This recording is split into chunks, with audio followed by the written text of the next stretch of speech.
السلام عليكم البنات، كنتمنى تكونوا بخير وعلى خير. اليوم غادي نحضر معكم واحد الكيك بالكريمه ديال الحامض، وغادي نحتاج ان شاء الله باذن الله في هذه المقادير ديال هذا الكيك. غنحتاج 3 ديال البيضات الحجم كبير، وعندي هنا واحد الفاني وجوج خماير حمرين، وعندي هنا جوج ساشيات ديال الكاكاو، عندي كاس ديال سنيده نفس الكاس باش عبرت سنيده، وكاس نفسه ديال الماء اللي ضفت فيه جوج ساشيات ديال قهوه سريعه الذوبان والقهوه العاديه اللي كنشربو.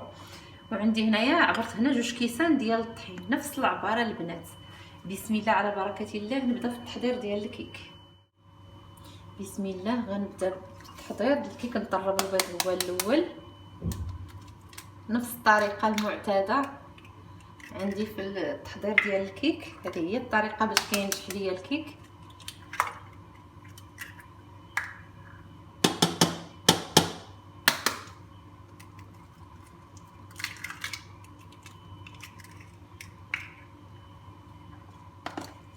غادي نضيف السكر راه ديما كيبقى على حسب الذوق، ممكن تزيدوا ممكن تنقصوا على حسب الذوق ديالكم. غادي نزيد الفاني صافي. غادي ندير كلشي يتطرب، عاد نزيد الزيت من بعد.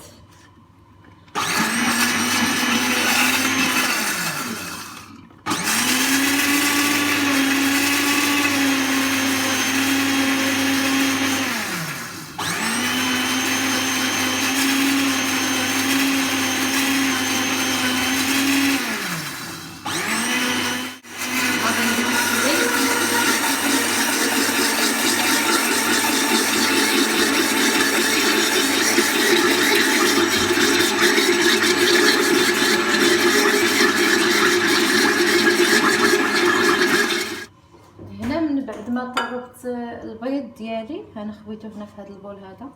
بسم الله، دابا غادي نضيف هاد الساشيات الكاكاو، غنضيفهم على هاد القهوه هذه.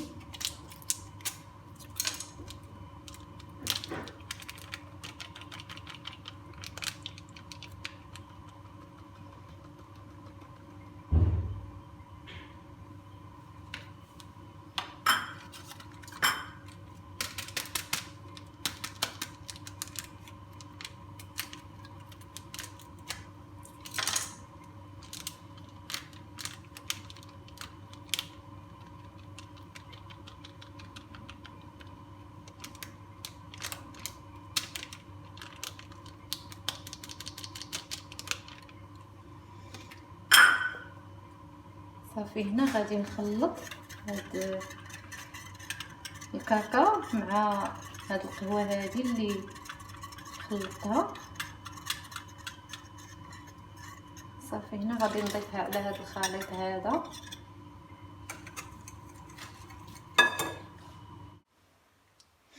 هنا غادي نخلط هاد الخليط.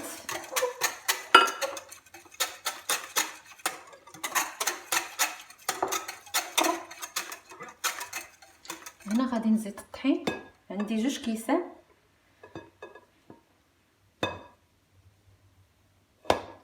غادي نضيف جوج خمارات.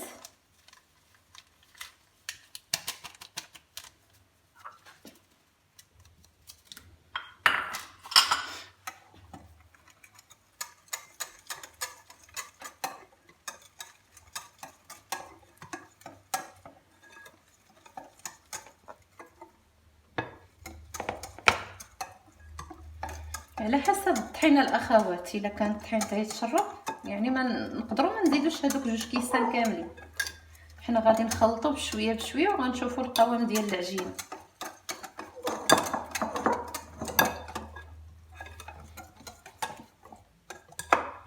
هنا مازال خاصني الطحين.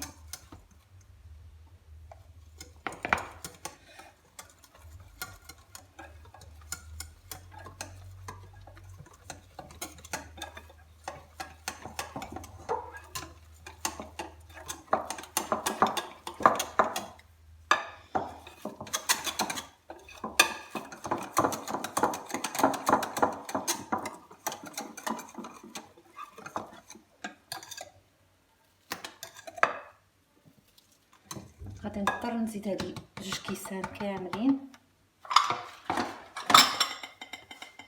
صافي هنا انا راه هزت ليا هاد الخليط 2 كيسان، ما يكونوش عامرين بزاف مقببين، غير شويه.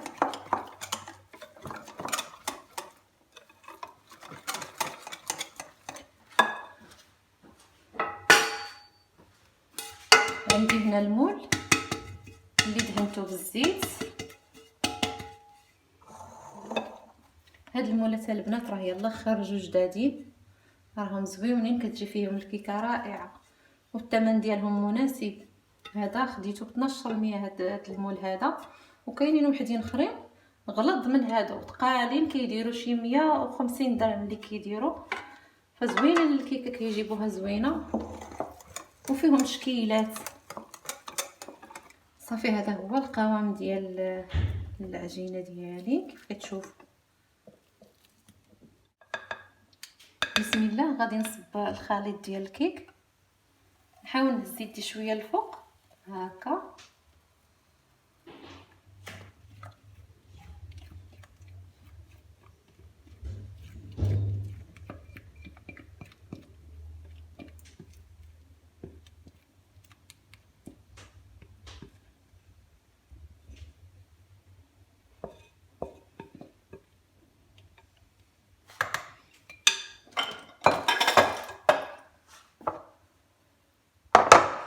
صافي البنات، دابا راه الفران ديالي شعلته من قبل، شعل مزيان سخن مزيان.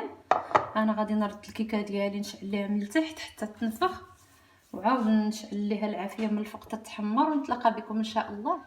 صافي اخواتي، ها هي الكيكه ديالي من بعد ما خرجتها من الفران، سقيتها بالحليب. وعندي هنايا الكريمه، راه ما شاركتش معكم الطريقه باني انا زربانه شويه، المهم غنشرح لكم. عندي هنايا كاس ونص ديال الحليب ديال العنبه اللي درت فيه 3 المعالق ديال النشا و3 المعالق سنيده، وحكيت القشور ديال واحد الحامضه ودرتهم فوق البوطه حتى عقدت ليا الكريمه على هذا الشكل هذا. صافي انا غادي نضيف الكريمه ديالي على الكيك.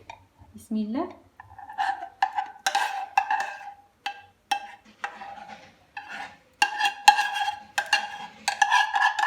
هاد الكريمه راه كتجي لذيذه يا البنات، جربوا هاد الكيك راه كيجي رائع.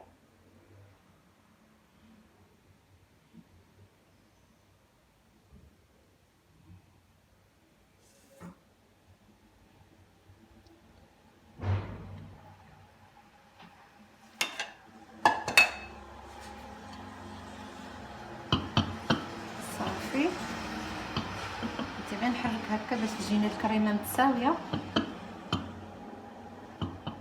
صافي هنا غادي نزين بهاد الطرونشيات ديال الحامض بهذا الشكل هذا.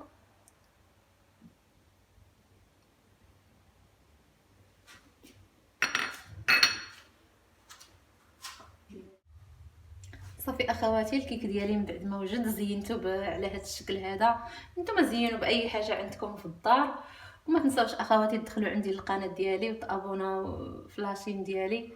وكنتمنى هذا الكيك هذا يعجبكم، وتابعوني في فيديو قادم ان شاء الله بحول الله، وشكرا لكم.